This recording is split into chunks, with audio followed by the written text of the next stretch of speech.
Today we will deal with M.N. Srinivas, Professor M.N. Srinivas, uh, has the unique distinction of some original contribution. Uh, Raymond Firth wrote once that yes, the most original contribution from India is by M.N. Srinivas. Well, he has been included in many syllabus and courses. Everywhere it is asked his ideas of uh,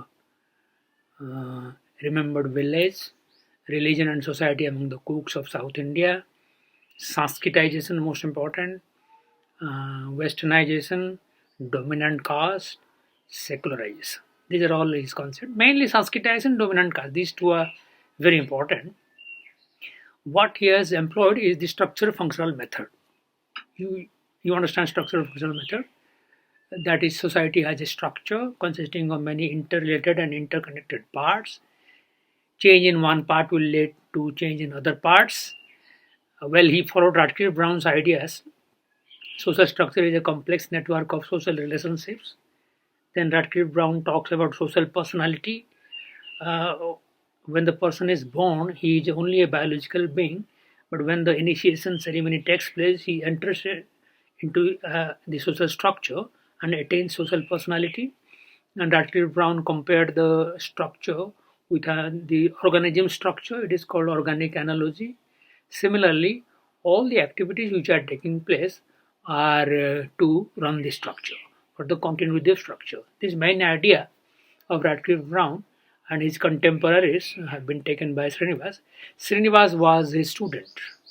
Srinivas did a DPhil, that is the second doctoral degree from Oxford under the supervision of Radcliffe Brown. And when Radcliffe Brown retired in 1946, he completed it under Professor E. Evans Pritchard.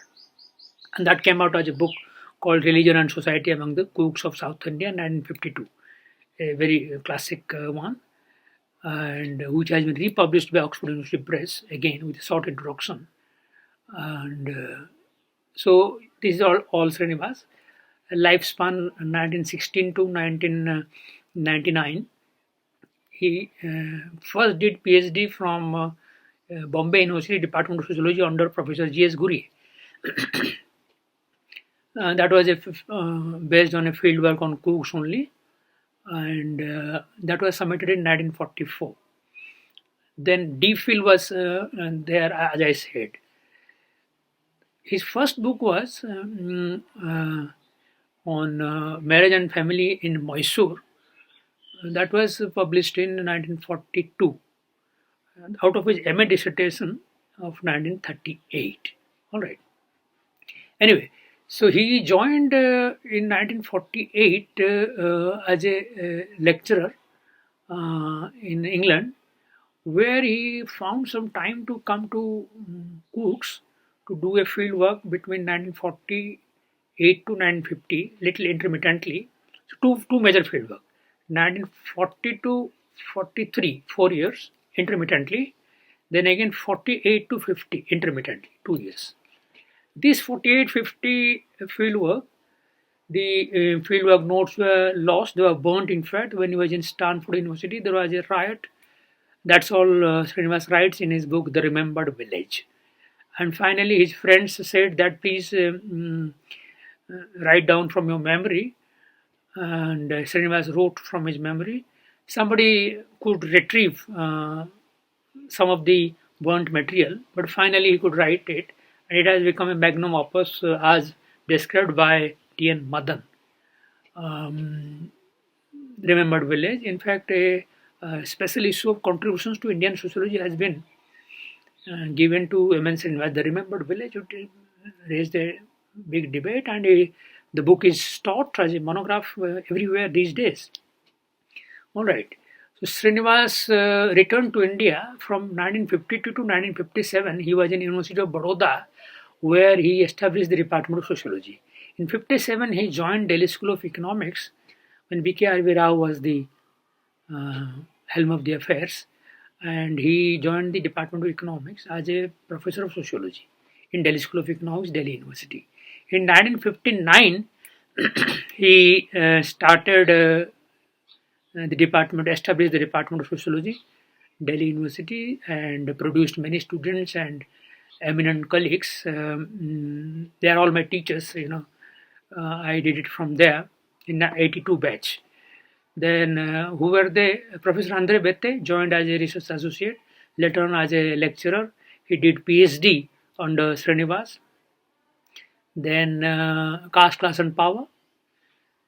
Then his colleagues were Professor J.P.S. Oberoi, Professor A.M. Shah, Professor E.R. Ramaswamy, Professor Veena Das, and all those. Professor Veena Das did PhD under him, yes. Then so many. So he was there up to 1972. From 1972 till his death, 1999, he was in Institute of Economics and Social Change, Bangalore. All right. He has written so many books and papers. We will discuss a few. If you are asked what are the important ones, the first one is asked objective questions. Okay, that is Marriage and Family in Mysore, 1942. Rest two are most important. I said Religion and Society among the Cooks of South India, 1952. The Remembered Village, 1976. Other edited books of his own collections, actually collected books. That is India's Villages, very famous, 1955, edited. Then Methods in Social Anthropology, edited, 1958. Then Caste in Modern India and Other Essays, 1962. Social Change in Modern India, 1966. India, Social Structure, 1969. Dominant Caste and Other Essays, 1987. Caste, Its 20th Century Avatar, 1997. These are a few, and there are many more. Most of the books later were published by Oxford University Press. Okay, what is the idea of structure functional analysis of Srinivas? Two books are very important, as I said, Religion and Society among Cooks of South India, which has so many chapters. And what has he tried to say? He has discussed about this is the first PhD under Gurier, patrilineage Okka, then how rituals are associated with different family life, including marriage and two other institutions. Rituals, most important. The relationship between religion with wider social organization has been discussed. Then religion is very detailed, has been discussed. Uh, Rituals are most important. How rituals function. This is Malinowskian functionalism, need fulfillment theory. Religion functions to maintain social order, which we follow even now. He also discusses about the spread of Hinduism. All right. What is the cohesive role of all India Sanskritic Hinduism? That is what has been discussed. Further, he gave the idea of Sanskritization in that book as well, on which he has been writing since long, and also about dominant caste. Caste, he says in this book that caste is the structural basis of Hinduism. Caste is the structural basis of Hinduism, and various characteristics of caste has been discussed, which we'll discuss here later. And what is that? How the social structure is maintained in a cohesive manner. The second book is The Remembered Village, which has been written out of his memory, and where he has written many chapters again. The first chapter is how it all began. Why did he choose Coorg area? Uh, Coorg is that area of then Mysore, now the state of Karnataka. Coorg is not a tribe. Many times it has been misconceived as a tribe. Coorg is an area where Coorgis live, who are Hindus, and he to choose Rampura on many emotional grounds, not much on rational ground. What Madan says, please read Madan's Pathways, where he has written a chapter on Srinivas, very nicely written, and also read Andre Bette's obituary on M.N. Srinivas in one of the issues of EPW 1999. Okay, the first chapter is how it all began in Remembered Village. The second chapter is Repo establishment of Srinivas, how he established Repo. The third chapter he writes on three important individuals. One is the headman of the village. Second is Kulle Gowda, his informant, and the third one is Nadu Gowda, who is a rich elderly person in the village. The next chapter, fourth chapter, is on the universe of agriculture, details about agriculture. The fifth chapter is on the household and on sexual division of labor. Okay. The sixth chapter is relationship between castes, which includes Harijans and Muslims, interrelationship, interconnectedness. All right. The seventh chapter is land-based hierarchy of classes. All right. The eighth chapter is on technological, political, and cultural change, overall social change in Moise, in the village Rampura. And the ninth chapter is on reciprocity and hierarchy and many more things. The 10th chapter is religion, mainly religion.